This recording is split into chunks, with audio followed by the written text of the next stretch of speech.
Hi friends, welcome to to food channel. இன்றைக்கி நம்ம சேனலில் ரொம்ப சுவையான நண்டு சுக்கா எப்படி பண்ணலான்னு தான் ஃப்ரெண்ட்ஸ் பார்க்க போகிறோம். ரொம்ப ஈஸிங்க. இப்போ வாங்க இந்த ரெசிபி எப்படி பண்ணலான்னு பார்க்கலாம். இந்த ரெசிபி பண்ணுறதுக்கு நான் இன்றைக்கி 1/2 கிலோ அளவுக்கு நண்டு எடுத்து சுத்தம் பண்ணி வச்சுருக்கேன். நீங்கள் பெரிய சைஸ் நண்டு கிடச்சா நீங்கள் அது கூட பயன்படுத்தலாம். நான் இன்றைக்கி எடுத்துருக்க நண்டு ரொம்பவே சின்ன சைஸ் நண்டு தாங்க.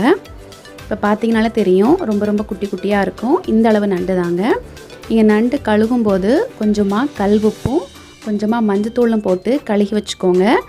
லாஸ்ட்டாக கழுகும்போது இந்த மாதிரி கழுவி வச்சுக்கோங்க. அப்போ தான் அதோட கவுச்சு ஸ்மெல்லாம் போயிடும். சாப்பிடும் போது அந்த ஸ்மெல் வராது.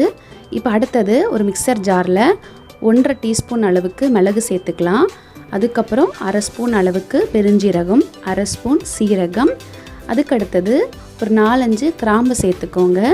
2 துண்டு பட்டை சேர்த்துக்கலாம். அது கூடவே ஒரு சின்ன துண்டு இஞ்சும் 5-6 பல் வெள்ளை பூண்டு சேர்த்துக்கோங்க. 5 சின்ன வெங்காயத்தை நல்ல பொடியாக நறுக்கி சேர்த்துக்கோங்க. ஒரு சின்ன துண்டு கல்பாசு சேர்த்துக்கோங்க. இது ஆப்ஷனல் தான், இது சேர்த்துக்கிட்டால் நல்ல வாசனையாக இருக்கும். அடுத்தது 3 டேபிள் ஸ்பூன் அளவுக்கு ஃப்ரெஷ்ஷாக திருவன தேங்காய் சேர்த்துக்கோங்க. அதுக்கப்புறம் நம்ம மசாலா பொடியெல்லாம் சேர்க்க போகிறோம். ஏற்கனவே முழு மிளகு சேர்த்துருக்கோம், அதனால காரத்துக்கு ஏற்ற மாதிரி வத்தல் தூள் சேர்த்துக்கோங்க. கொஞ்சமாக மஞ்சள் பொடி சேர்க்கலாம். அது கூடவே மல்லிப்பொடி சேர்க்கலாங்க. 1/2 டீஸ்பூன் அளவுக்கு மல்லிப்பொடி சேர்த்துக்கோங்க. இதெல்லாம் சேர்த்ததுக்கப்புறம் கடைசியாக 1 ஸ்பூன் அளவுக்கு தேங்காய் எண்ணெய் சேர்த்துக்கோங்க. மசாலா அரைக்கும் போது இந்த மாதிரி தேங்காய் எண்ணெய் சேர்த்து அரைச்சா நல்ல வாசனையாக இருக்கும். இப்போது தண்ணி எதுவுமே சேர்க்காமல் இந்த அளவுக்கு நல்ல கொரகொரப்பான விழுது அரைச்சி எடுத்துக்கோங்க. தண்ணி சேர்க்கவே கூடாது. இந்த அளவுக்கு கொஞ்சம் ட்ரையாக தான் இருக்கணும். நல்ல மைய அரைச்சிடாதீங்க, கொஞ்சம் கொரகொரப்பான விழுது அரைச்சி எடுத்துக்கோங்க. அடுத்தது ஒரு கடாயில் அல்லது இந்த மாதிரி ஒரு மண் சட்டியில் 3 டேபிள் ஸ்பூன் அளவுக்கு தேங்காய் எண்ணெய் சேர்த்துக்கோங்க. எண்ணெய் நல்ல சூடானதும் ஒரு 200 கிராம் அளவுக்கு சின்ன வெங்காயத்தை நல்ல பொடியாக நறுக்கி இது கூட சேர்த்துக்கலாம். சுக்காவுக்கு எப்போவுமே சின்ன வெங்காயம் சேர்த்திங்கன்னா நல்ல சுவையாக இருக்கும். இதுக்கு பதிலாக நீங்கள் பெரிய வெங்காயம் கிடச்சா அது கூட சேர்க்கலாம். ஆனால் டேஸ்ட்டு கொஞ்சம் வித்தியாசமாக இருக்கும். இதை நல்லா மிதமான தீயில் வச்சுட்டு நல்லா வதக்குங்க.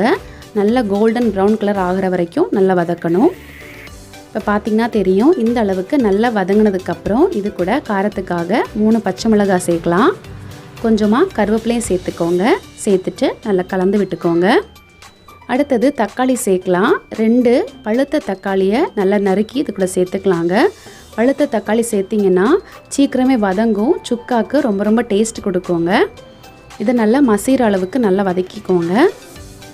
இந்த அளவுக்கு நல்லா வதங்கினதுக்கப்புறம் நம்ம ஏற்கனவே அரைச்செடுத்த மசாலா விழுதை சேர்த்துடலாம். மசாலா விழுது சேர்த்ததுக்கப்புறம் நல்லா கலந்து விடுங்க. தண்ணி எதுவுமே சேர்க்காமல் இந்த அளவுக்கு நல்லா கலந்து வச்சுக்கணும். அடுத்தது நம்ம கழுகி எடுத்து வச்ச நண்டெல்லாம் சேர்த்துடலாம். தீயை நல்லா குறைச்சி வச்சுக்கோங்க. குறைச்சி வச்சுட்டு நண்டு எல்லாத்தையுமே சேர்த்துக்கோங்க.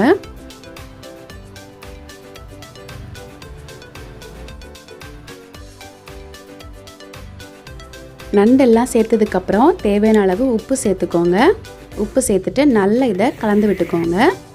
நல்லா கலந்து விட்டதுக்கப்புறம் 1/2 கப் அளவுக்கு தண்ணி சேர்க்கலாம். நிறைய சேர்க்கக்கூடாது, ஏற்கனவே நண்டில் கொஞ்சம் தண்ணி இருக்கும். இதனால் 1/2 கப் அளவு தண்ணி சேர்த்துட்டு நல்லா இதை கலந்து விடுங்க. அந்த மசாலா எல்லாமே நண்டோட நல்லா மிக்ஸ் ஆகணும். அந்த அளவுக்கு இதை நல்லா கலந்து விட்டுக்கோங்க.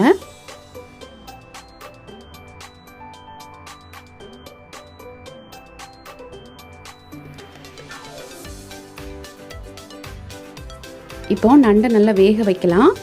மிதமான தீயில மூடி வச்சு ஒரு 15 நிமிஷம் வேக வச்சுக்கோங்க. பார்த்தீங்கன்னா 15 நிமிஷம் ஆயிடுச்சு. திறந்து பார்த்துடலாம். நல்ல வாசனையாக இருக்குது. நம்ம செய்த தேங்காய் எண்ணெய், இந்த மசாலா எல்லாமே நல்ல வாசனை கொடுக்கும்.